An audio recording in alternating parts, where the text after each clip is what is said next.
The Vanishing of Emma Fillipoff, a mysterious disappearance in Victoria, British Columbia. Emma Fillipoff's disappearance in 2012 remains one of the most baffling and unsettling missing person cases in recent Canadian history. At just 26 years old, Emma vanished without a trace from Victoria, British Columbia, under strange and troubling circumstances.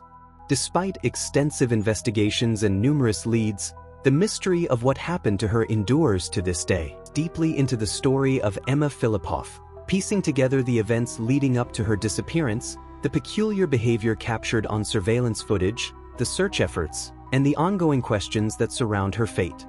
Who was Emma Fillipoff? Emma Fillipoff was originally from Perth, Ontario, and had moved to Victoria in 2011. A trained chef by profession, she worked briefly at the Red Fish Blue Fish seafood restaurant located in Victoria's Inner Harbour. However, as the job was seasonal, Emma left the position on October 31, 2012, with plans to return in the spring. It was also believed that she was preparing to move back to Ontario shortly after.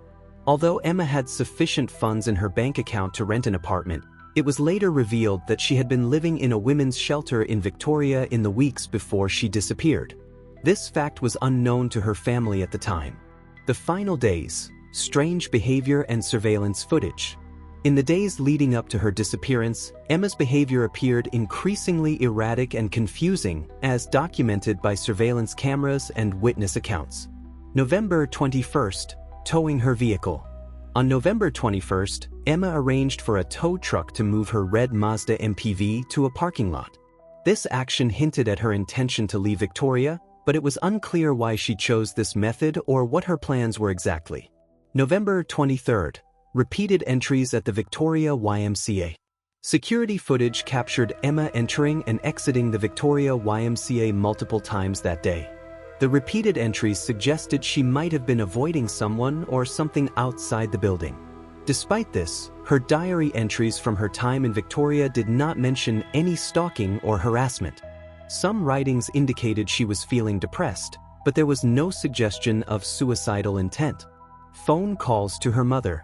In the days before she vanished, Emma made several phone calls to her mother in Ontario, asking if she could come home.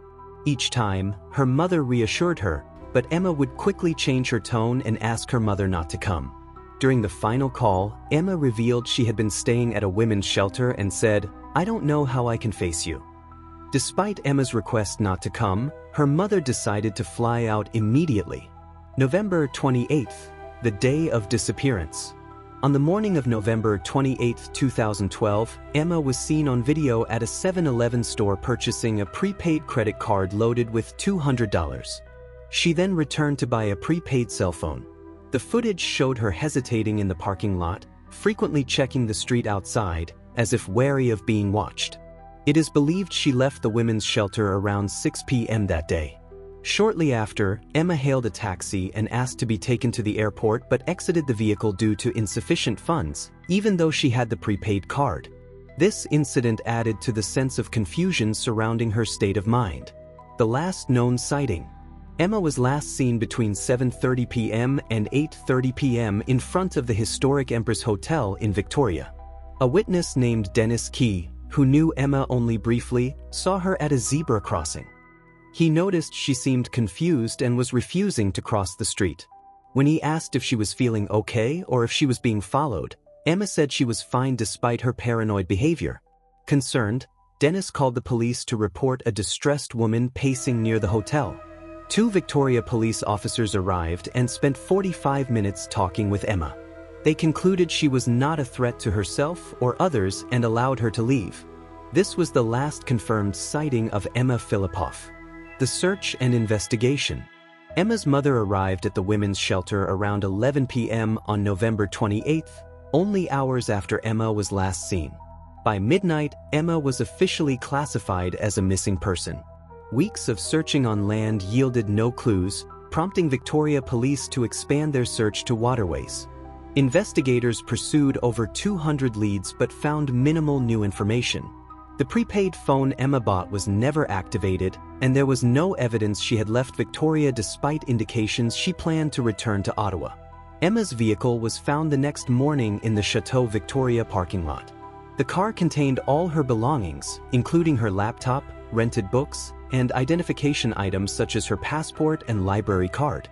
This suggested she had not planned to disappear voluntarily without leaving a trace. Persons of interest and theories. There was a man from Ontario who had been romantically interested in Emma and had reportedly clashed with her father over stalking behavior. He coincidentally moved to Victoria around the same time as Emma, but police cleared him of suspicion. In 2014, a man appeared at a Vancouver store and tore down missing posters of Emma, claiming she was his girlfriend who had run away because she hated her parents. This individual was captured on security cameras but was never identified. New witness account in 2018. In the summer of 2018, a witness named William came forward with new information. He claimed to have encountered Emma the morning after her disappearance. Emma was reportedly extremely distraught and screaming on the side of a road. William gave her a ride for about 5 minutes before dropping her off near an intersection at Admiral and Craigflower Road. Emma told him she was going to call a friend in Colwood, though the identity of this friend remains unknown. Interestingly, Emma's prepaid credit card was found on the side of the road in Colwood shortly after she disappeared. A stranger who found the card used it to buy cigarettes, which was tracked by police. Possible explanations and theories. What exactly happened to Emma Fillipoff? Several theories have been proposed, but none have been conclusively proven. Mental health breakdown. Emma's behavior before and after her disappearance suggests she may have suffered a mental health crisis. Her erratic actions, paranoia, and distress observed by witnesses support this. Voluntary disappearance. Some speculate Emma intended to start a new life elsewhere. However, the presence of her belongings in her car and the lack of any confirmed travel make this unlikely. Foul play. Given the suspicious behavior of some individuals around Emma and the strange man in Vancouver, foul play cannot be ruled out.